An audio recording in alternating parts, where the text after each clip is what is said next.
आप सभी का स्वागत है मेरे चैनल ट्यूशन टीचर में। मैं प्रीति अग्रवाल आपको सिखाऊंगी standard first to standard 10th के lessons Maharashtra state board based. तो मैं आपको थोड़ा बता देती हूँ अपने बारे में कि मैं आपको किस तरीके से एक्सप्लेन करूँगी। मैं आपको जो लेसन्स एक्सप्लेन करूँगी, पैराग्राफ रीड करूँगी और उसको मैं एक्सप्लेन डिटेल में करूँगी। उससे रिलेटेड एक्स्ट्रा जो नॉलेज होगी वो भी मैं आपको दूंगी। वो एक्स्ट्रा नॉलेज मैं इसलिए बोल रही हूँ आपको क्योंकि मुझे पता है कि वो क्वेश्चन आंसर्स में तो नहीं आएंगे, लेकिन क्या होता है आपने कितना एजुकेशन किया है, आप कितने एजुकेटेड हो। जनरली अगर आपको कोई उससे रिलेटेड क्वेश्चन पूछ लेता है तो आप उसका जवाब नहीं दे पाते, चाहे आप एग्जाम में टॉपर ही क्यों ना आए हो। प्रॉब्लम क्या होती है कि आपने क्या लर्न किया है, जो टेक्स्ट बुक्स में आपने रीड किया, समझा, लर्न किया और आप लिख के आ गए, वो मार्कशीट आपके पास है और उस हिसाब से आप अपने आप को टॉपर समझते हैं। लेकिन अगर किसी ने कुछ पूछ लिया तो आप बोलते वो तो था ही नहीं मम्मी, उन्होंने पूछ लिया तो फिर मैं क्या करूं। तो आपके वो जो भी डाउट्स हैं वो सारे मैं इसमें क्लियर करूंगी एंड आई होप कि आप मेरी वीडियो को अच्छे से देखेंगे।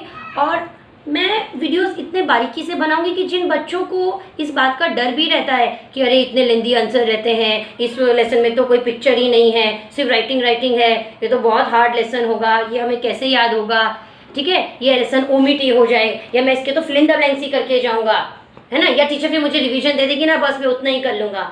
ठीक है बेटा, लेकिन मैं एक चीज़ आप सबको बोलूं कि आप रिवीजन के भरोसे ना बैठें, क्योंकि अभी तो आपको स्टार्टिंग में रिविजन्स मिल जाएंगे, 9th तक रिवीजन मिल जाएंगे। 10th में आप क्या करेंगे, 10th में आपको एकदम हार्ड होगा।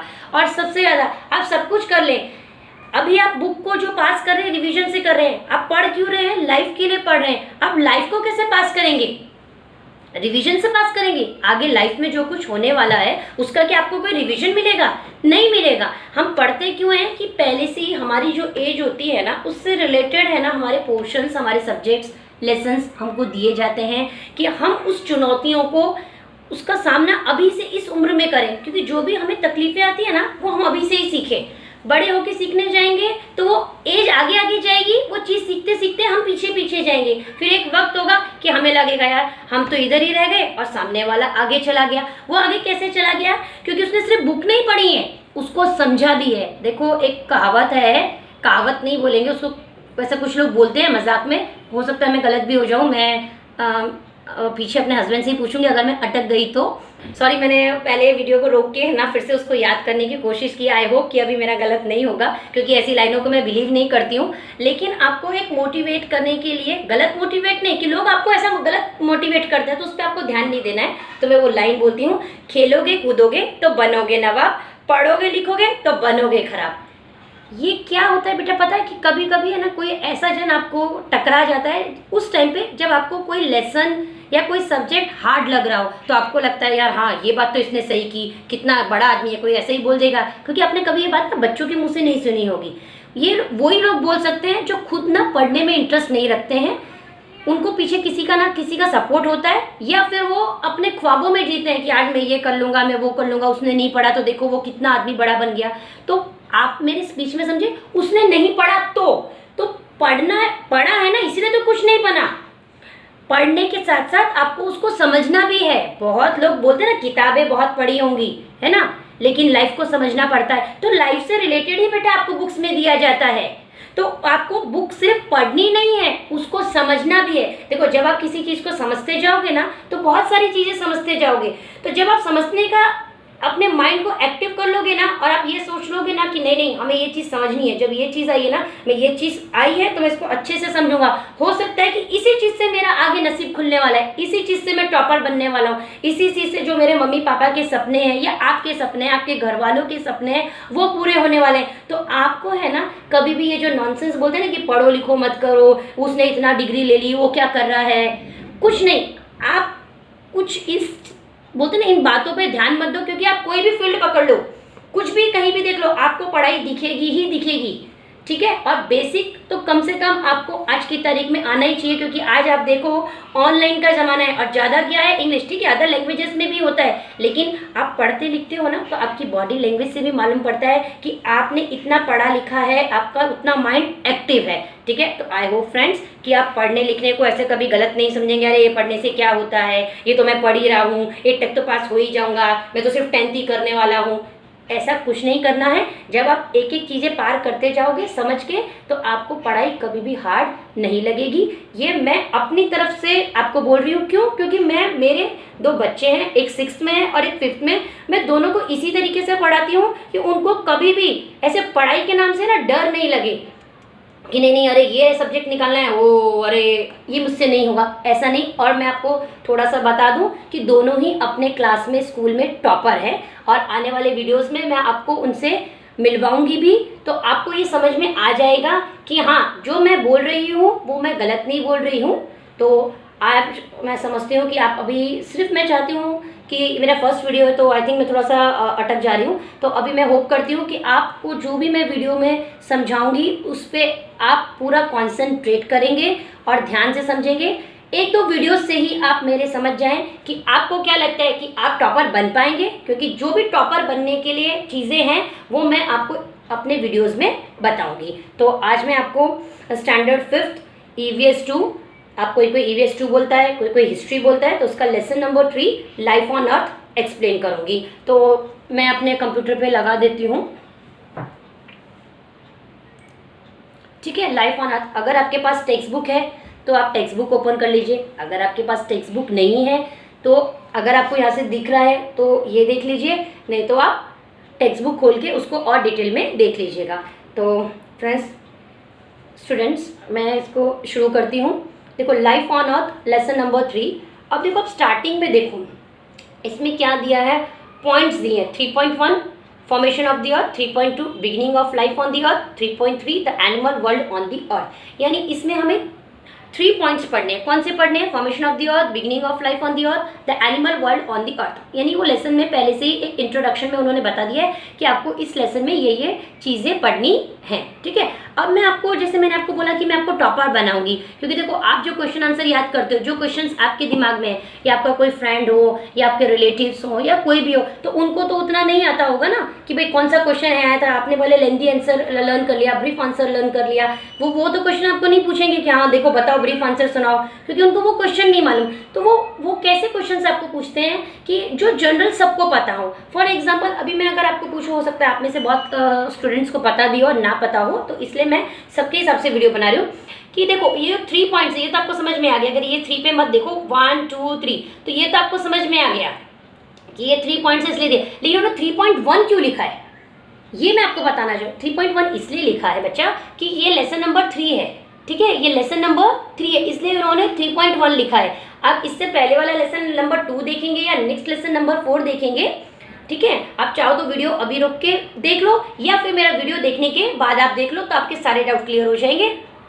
इसमें उन्होंने इसलिए लिखा है 3.1, 3.2, 3.3, क्योंकि ये लेसन नंबर 3 का है। अगर आप पहले वाले में देखेंगे तो उसमें लिखा होगा 2.1, 2.2, 2.3, ये जितने भी पॉइंट्स आप उस चैप्टर में पढ़ने वाले हो, लेसन में पढ़ने वाले हो, उसके हिसाब से लिखे होंगे। तो आई होप कि अगर आपको स्टार्टिंग में कोई कुछ पूछ ले कि ये ऐसे क्यों लिखा है 3.1, 3.2, 3, तो आप उसमें कंफ्यूज नहीं होंगे। तो आप उनको क्लियर बोल सकते हैं लेसन नंबर 3 है इसलिए इसमें 3 पॉइंट्स है, इसलिए 3.1, 3.2, 3.3 दिया है। ठीक है, तो आपका ये डाउट क्लियर हो गया।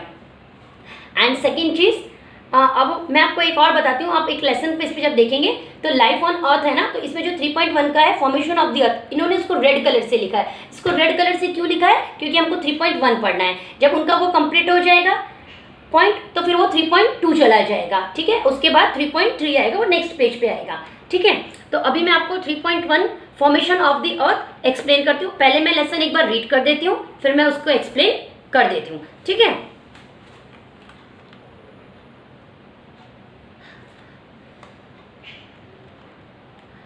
ठीक है, तो there are some questions we all wonder about. For example, how did the earth on which we come to be? When did that happen? Was it always the way we see it today, or has it undergone changes? If it has changed, what exactly are those changes? On the basis of scientific research, it is now believed that around 4.5 billion years ago, an enormous cloud of very hot gases and dust spinning at a great speed was formed in space. Its circular motion and great speed caused it to divide into several portions, thus creating the sun and the planets which revolve around the sun. The names of these planets are Mercury, Venus, Earth, Mars, Jupiter, Saturn, Uranus and Neptune. ठीक है। तो first वाले में अगर आप देखेंगे ना तो इसमें बहुत सिंपल है, ये तो स्टार्टिंग के सिर्फ इन्होंने क्वेश्चंस पूछे हैं और इस पैरा में से रिलेटेड आपको क्वेश्चन आंसर्स आएंगे, ठीक है, जिसमें से सामने वाला आपको कुछ पूछेगा और आप अपने इसके टॉपर बन जाएंगे। अब मैं आपको इसको एक्सप्लेन करती हूँ। देखो उन्होंने स्टार्टिंग में क्या पूछा है आपसे कि हो सकता है स्टूडेंट्स की आपको ना बच्चों के रोने की आवाज़ हो रही हो। हमारे यहाँ थोड़े नेबर्स में छोटे बच्चे हैं तो वो थोड़ा रो रहे हैं, सॉरी उसके डिस्टर्बेंस के लिए। तो इसमें उन्होंने क्या पूछा है कि देखो ये अर्थ जो था ना पहले कैसा था, ठीक है, उसमें क्या हुआ और जो आज चेंजेस उसमें अर्थ में हो रहे हैं क्या पहले भी सेम चेंजेस थे। ये इस तरीके के उनके क्वेश्चंस हैं, ठीक है। हमारे दिमाग में कहते हैं अर्थ पहले कैसी थी, पहले कौन रहता होगा, ये इस तरीके के उनके दिमाग में क्वेश्चंस हैं। तो ये देखो ये उन्होंने एक अर्थ की इमेज दी है, ठीक है।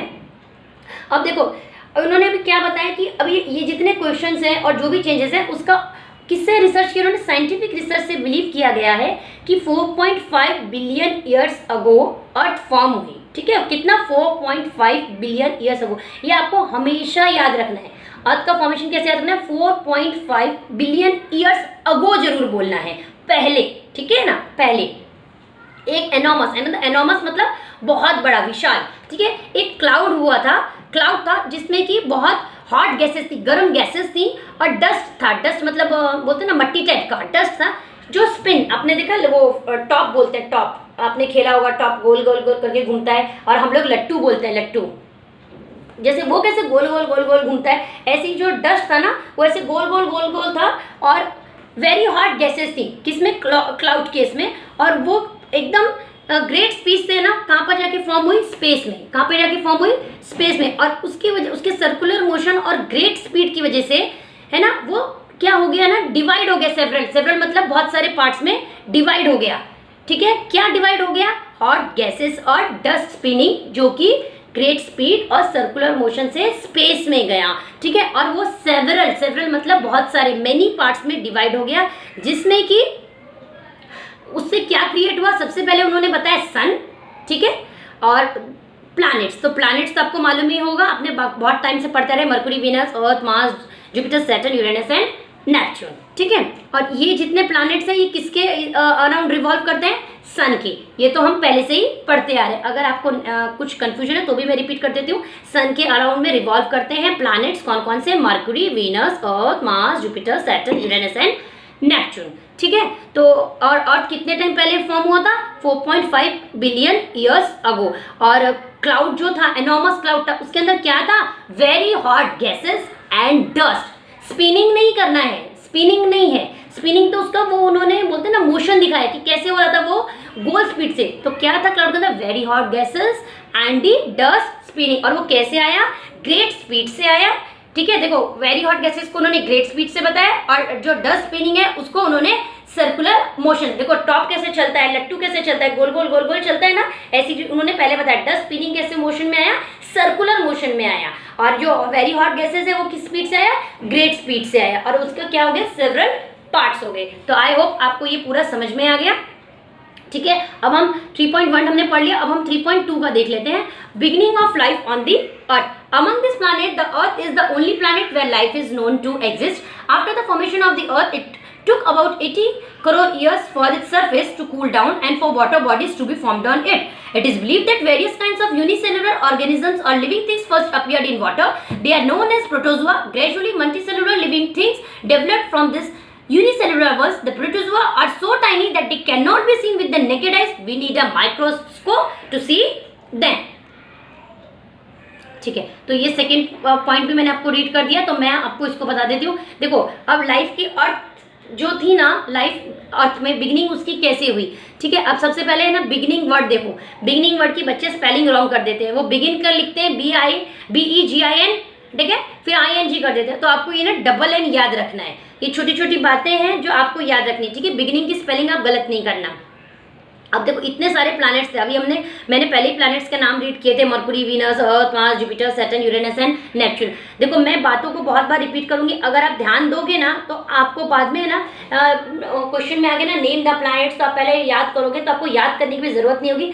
सिर्फ और सिर्फ आपको कॉन्सेंट्रेट, जो मैं वीडियो बना रही हूँ ना उस पर ध्यान देना है कि टीचर क्या बोल रही है, क्योंकि मैं रिपीट कर दूंगी, कहीं ना बेटा माइंड में वो बातें चलती रहती है ना, तो आपको वो चीज़ें याद हो जाएंगी। ठीक है, इतने सारे प्लैनेट्स में सिर्फ हम कहाँ रहते हैं, अर्थ में रहते हैं। कहाँ रहते हैं हम लोग, अर्थ में रहते हैं। ठीक है, और अभी जो मैंने आपको बताया हॉट गैसेस और डस्ट स्पिनिंग था, तो वो कैसा था, हॉट गैसेस मतलब गर्म था।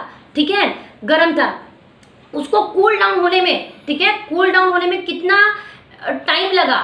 ठीक है, मैं टाइम वर्ड यूज कर रही हूँ, कितना टाइम लगा, 80 करोड़ ईयर्स। कितना, 80 crore years. Second, minute, hour, days नहीं है, मंथ नहीं है, ईयर है। और ईयर भी अगर आप देखोगे ना तो 80 करोड़। ठीक है, तो अगर आपसे भी ये कोई पूछता है कि नंबर्स कौन कौन से में आए हैं, तो आप बता सकते हो 4.5 बिलियन ईयर्स अगो हमारा अर्थ फॉर्म हुआ था, और उसके बाद जो सेकेंड 3.2 में है वो 80 करोड़ वर्ड आया है, नंबर आया है। लोगों को क्या होता है ना, वो रहता है कि अरे यार ये तो सब चीज़ों का आंसर फटाफट दे रहा है, इसको ना कंफ्यूज करके पूछते हैं। अच्छा नंबर बताओ कौन कौन से आए थे।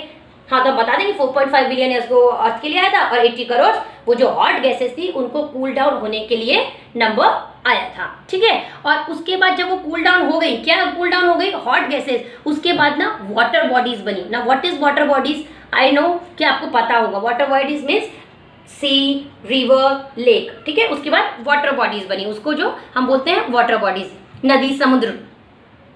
उसके बाद ऐसा माना जाता है, इट इज बिलीव दैट कि जो भी unicellular, it is believe that various kinds of unicellular और living things that appear, that things first appeared in water. यानी देखो ऐसा माना जाता है, इट इज बिलीव्ड वर्ड उन्होंने यूज किया है, ऐसा माना जाता है कि उस वाटर बॉडीज में पहले यूनिसेलुलर ऑर्गेनिजम्स फाउंड हुआ। कौन सा, यूनिसेलुलर ना। व्हाट इज यूनिसेलुलर, यूनिसेलुलर मतलब कि जिसके अंदर एक ही सेल है, तो यूनिसेलुलर ऑर्गेनिज्म हुआ। उससे के बाद मल्टी सेलुलर ऑर्गेनिजम्स हुए। ठीक है, तो ना यूनिसेलुलर ऑर्गेनिजम्स का उन्होंने देखो एक पिक्चर दिखाई है, प्रोटोजुआ, उसको क्या बोलते हैं हम लोग, प्रोटोजुआ। और ये प्रोटोजुआ क्या है, यूनिसेलुलर, और ये कहाँ पे फॉर्म हुआ, वाटर में। कहाँ पे फॉर्म हुआ, वाटर में। इसके बाद multi cellular organisms find out हुए। अब देखो ये रहा, इसमें एक लाइन है कि unicellular things they are known as protozoa. जो फर्स्ट अपीयर हुआ वाटर में, ठीक है, यूनिसेलुलर, उसका नाम क्या था, प्रोटोजुआ। ये आपको ना लाइफ टाइम तक याद रखना है कि ये एक बोलते ना जनरल क्वेश्चन है। जब आप अटक जाते हैं ना, आप देखो बहुत बच्चे हैं ना, पढ़ लिख गए, ले लिया, अगर उनसे नॉर्मल ऐसे पूछना तो वो क्या बोलते हैं, एक एक्सक्यूज क्या देते हैं, अरे वो तो हमने पढ़ा था लेकिन अभी याद नहीं है, इतनी सारी टेंशन है, ये है वो। देखो कुछ बेसिक चीज होती है। अभी आप जैसे 5th स्टैंडर्ड तक आ गए, अगर मैं आपको पूछूं ए फॉर, तो आप आराम से बोलेंगे एप्पल। मैं बोलूँ एम फॉर, तो आप बोलेंगे मंकी। तो ऐसे जब आप कुछ लेसन कैसे होते हैं कि आपको है ना हमेशा याद रखने पड़ते हैं, तब मालूम पड़ता नहीं यार इसको इतना हार्ड वर्ड मालूम है। प्रोटोजुआ कहाँ अपीयर हुआ था, वाटर में। कब अपीयर हुआ था, जब 80 करोड़ ईयर के बाद जब कूल डाउन हुआ था हॉट गैसेस से। तो आप जब किसी को कोई चीज नॉलेज बताते हो ना, तब क्या होता है, आपको तो प्राउड फील होता ही होता है, सामने वाले को भी लगता है यार अच्छा दिमाग है इसमें, ऐसा है वैसा है, हम तो कुछ ऐसे ही सोच रहे हैं। और साथ के साथ आपके पेरेंट्स को कितना प्राउड होता है कि हाँ हमने इनको पढ़ाया। पढ़ाने में आप खुद भी जानते होंगे कि कितनी मेहनत आपको करनी पड़ती है और कितनी आपके पेरेंट्स को भी करनी पड़ती है। तो आई होप कि मैंने प्रोटोजुआ पे बहुत बार वर्ड बोला है तो आप उसको भूलेंगे नहीं और स्पेलिंग अच्छे से याद रखेंगे। प्रो, PRO, टो, TO, जुआ, ZO, ए जरूर लगाना है, प्रोटोजुआ। ठीक है, उसके बाद में धीरे धीरे मल्टी सेलुलर बनने लगे। पहले क्या बना, यूनिसेलुलर। ठीक है, और जो प्रोटोजुआ है ना वो इतना टाइनी, देखो यहाँ पे एक वर्ड है टाइनी। टाइनी मीन्स बहुत ज्यादा स्मॉल, क्या बहुत ज्यादा, जिसको कि आप naked eye, naked I means अपना ना ऐसे खुली आंखों से, जैसे मैं ये रीड कर रही हूँ या आप मेरा वीडियो देख रहे हैं या आपको देखो ये छोटा छोटा दिख भी रहा होगा। आई होप कि पूरा क्लियर नहीं दिख रहा होगा तो भी आप उसको देख पा रहे होंगे। लेकिन जो प्रोटोजुआ है ना उसको आप ऐसे डायरेक्ट नहीं देख सकते हो, उसको आप डायरेक्ट नहीं देख सकते। उसके लिए आपको चाहिए माइक्रोस्कोप। क्या चाहिए, माइक्रोस्कोप। और उसके लिए ना आप एक चीज देखना, ये प्रोटोजुआ उन्होंने दिखाया ना, ये जो बीच में दिखा है ये ही एक सिंगल सेल है, इसलिए इसको बोला यूनिसेलुलर। क्या बोला है, यूनिसेलुलर। और देखो इन्होंने एक लाइन लिखी है, a unicellular organism seen through a microscope. ठीक है, उन्होंने क्लियर बोला है। ये जो पिक्चर है उन्होंने ऐसे नहीं बना दिए, उन्होंने जो माइक्रोस्कोप से देखा कि प्रोटोजुआ यूनिसेलुलर ऑर्गेनिज्म कैसा है उसकी फोटो इन्होंने दिखाई है। नहीं तो आप बोलेंगे अरे इन्होंने तो नेकेड आइज से देखा नहीं जाएगा, फिर इन्होंने फोटो कैसे बनाई, इसलिए उन्होंने क्लियर किया है a unicellular organism seen through a microscope. ठीक है, अब देखो ये यूनिसेलुलर ऑर्गेनिज्म है, अब ये प्रोटोजुआ किधर लिखा है, किधर नहीं लिखा है ना, तो आप कंफ्यूज हो जाएंगे। तो इससे पहले उन्होंने पहले ही बोला कि सबसे पहले क्या अपीयर्ड हुआ, फर्स्ट अपीयर्ड हुआ यूनिसेलुलर, यूनिसेलुलर का जो फर्स्ट था उसको क्या बोलते हैं हम लोग, प्रोटोजुआ। तो बच्चे बेटा क्या होता है ना कि आपने सब अच्छे से समझा, भी कोई बोले कि ये क्या था, बोलते कि यूनिसेलुलर, क्योंकि आपने ये पढ़ लिया, लेकिन उन्होंने प्रोटोजुआ बोला था, है ना, तो बोला कि प्रोटोजुआ किधर लिखा है, इसलिए मेरे को नहीं आया, नहीं बोला मैंने, नहीं, अगर आप लेसन रीड करोगे तो आपको आएगा, और डायग्राम में भी आपको आ सकता है, इसलिए आपको बहुत सिंपल है बेटा, इसको आपको ऐसे ऐसे ऐसे ऐसे आप कोई भी शेप बनाओ, जरूरी नहीं कि सेम टू सेम बनाना है, लेकिन ये जो साइज मैसेज है ना, टाइनी टाइनी डॉट्स दिख रहे हैं, ये आपको जरूर बनाना है, और ये बीच में जो ये सेल है ना, ऐसे राउंड करके बनाया है, यूनिसेलुलर आपको जरूर दिखाना है, आगे मल्टी सेलुलर आएगा तब उसका तब देखेंगे, लेकिन अभी प्रोटोजुआ की इमेज आपको बनानी आनी चाहिए, ठीक है। तो आपको कोई बोले कि प्रोटोजुआ की इमेज दी है क्या तुम्हारे बुक में, तो प्रोटोजुआ, हाँ नहीं है, वो वर्ड तो आया था, उसके बारे में तो मुझे मालूम है कि वाटर में आया, उसके बाद वो यूनिसेलुलर है, उसके बाद मल्टी सेलुलर है, बातों को आपको घुमाना नहीं है। आपको क्या उन्होंने पूछा कि प्रोटोजुआ की फोटो आई है आपके बुक में, तो आप बोल सकते हैं ये प्रोटोजुआ की, कैसे बोलते हैं, देखो यूनिसेलुलर ऑर्गेनिज्म है, और ऊपर उन्होंने लिखा है कि फर्स्ट अपीयर्ड वाटर में हुए, इसको यूनिसेलुलर, और यूनिसेलुलर का जो फर्स्ट वर्ड है उसको बोलते हैं हम, they are known as the protozoa. तो उनको लगेगा नहीं, बच्चे ने पूरा डिटेल में पूछा है, जब आपने उनको इतना बता ही दिया सारा डिटेल में, तो आपसे पूछेंगे क्या, आप खुद भी तो सोचो बेटा। तो इसीलिए मैं बोल रही हूँ कि आपको मैं इतने डिटेल में समझाऊंगी कि सामने वाला को किस किस तरीके से पूछ सकता है। हो सकता है कि देखो अभी मैं इस लेसन में इन्वॉल्व हूँ, मेरे दिमाग से हो सकता है कोई ना कोई पॉइंट छूट जाए, अगर आपका इतना ही माइंड खुल गया तो आपको भी ऐसा टीचर ये भी तो पूछ सकता है, तो वेरी गुड ना, क्योंकि अगर आपको यहाँ से मैंने रास्ता दिखा दिया तो आगे के रास्ते बेटा आप खुद भी खोल सकते हो ना, लेकिन आपको कुछ मालूम नहीं तो हाँ मैंने देखा नहीं था, सॉरी सर, तो आपका क्या है ना, इंप्रेशन डाउन नहीं होना चाहिए। तो ये माइक्रोस्कोप की फोटो है, आपने माइक्रोस्कोप बहुत बार देखा होगा, लेकिन मैं एक बार गूगल में दिखा देती हूँ। देखो ये ऐसा दिखा है ना कि आपको ऐसे देखना है, तो ये कोई वो नहीं देख रहा है, प्रोटोजुआ नहीं देख रहा है, ये मैंने सिर्फ एक गूगल से इमेज निकाली है, ताकि आप जो यूनिसेलुलर ऑर्गेनिज्म है जो वाटर में फॉर्म हुआ, तो प्रोटोजुआ, उसको आप नेकेड आइज से नहीं देख सकते। देखो जो चीज को आप डायरेक्टली नहीं देख सकते ना, तो उसके लिए वर्ड होता है नेकेड आइज, क्या बोलते हैं, नेकेड आई, ठीक है। तो उसके लिए आपको क्या यूज करना पड़ता है, माइक्रोस्कोप। ये मैंने इमेजिन के लिए लगाई है सिर्फ कि बच्चा जो है ऐसा पिक्चर देख रहा है, ठीक है।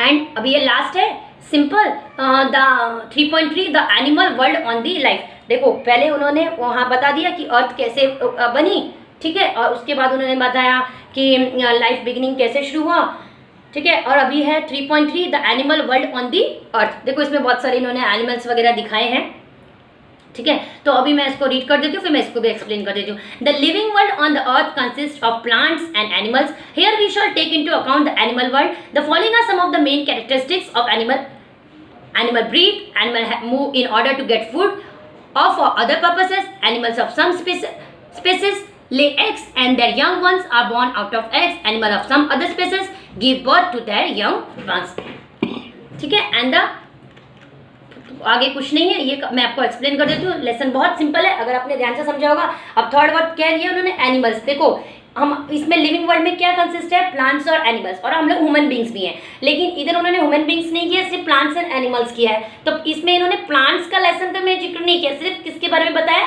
एनिमल्स के बारे में। तो एनिमल्स के बारे में उन्होंने कैरेक्टरिस्टिक्स क्या बताया, कैरेक्टरिस्टिक्स मतलब उनके बारे में क्या इंपॉर्टेंस क्या है, पॉइंट्स। तो पहले एनिमल ब्रीथ मतलब सांस लेना। देखो हम भी सांस लेते हैं, एनिमल्स भी सांस लेते हैं, ठीक है।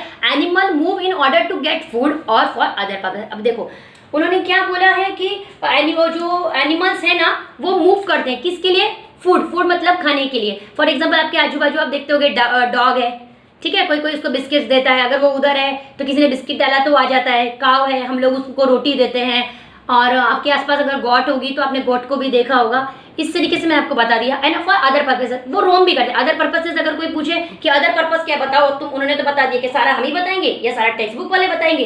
तो अदर पर्पस क्या हो सकता है कि उनको रोम करना है, इधर उधर घूमना है, वो चल दिए, तो उनको तो आप नहीं रोक सकते, हम भी तो घूमते हैं ना इधर उधर, ठीक है। एंड थर्ड पॉइंट क्या है, animals of some species lay eggs and the young ones are born out of there. देखो कोई एनिमल्स का एग देते हैं, ठीक है, और कोई एनिमल्स डायरेक्ट बर्थ देते हैं। तो एक एनिमल जो एग देता है उसका एक एग्जांपल मैं आपको बोल देती हूँ, हैन हो गया, ठीक है, अंडा होता है ना, अंडे में से बच्चा आ गया, और एक डायरेक्ट है कि वो अपने स्पीसीज जो डायरेक्ट अपने यंग वंस मतलब अपने बर्थ जो है अपने बच्चे को एज इट इज देते हैं, ठीक है। तो ये इसमें लेसन कंप्लीट हो गया।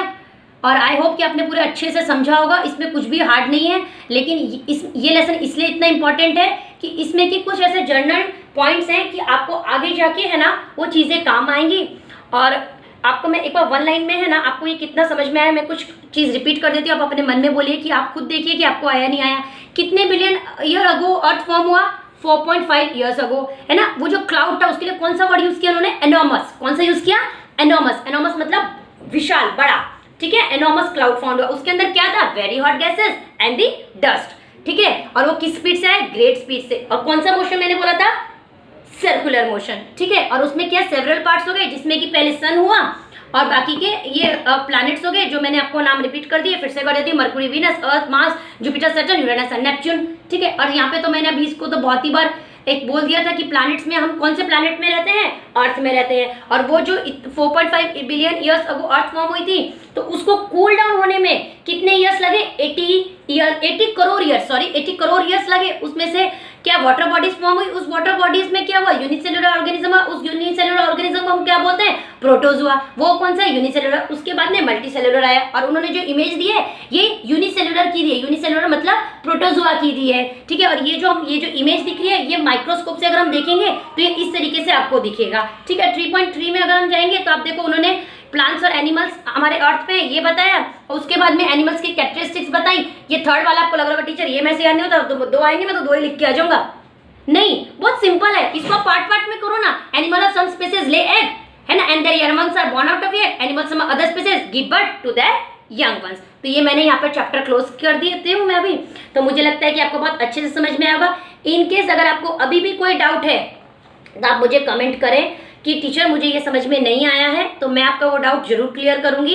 और अगर आपके पास कोई सजेशन है तो वो भी आप मुझे बताइए।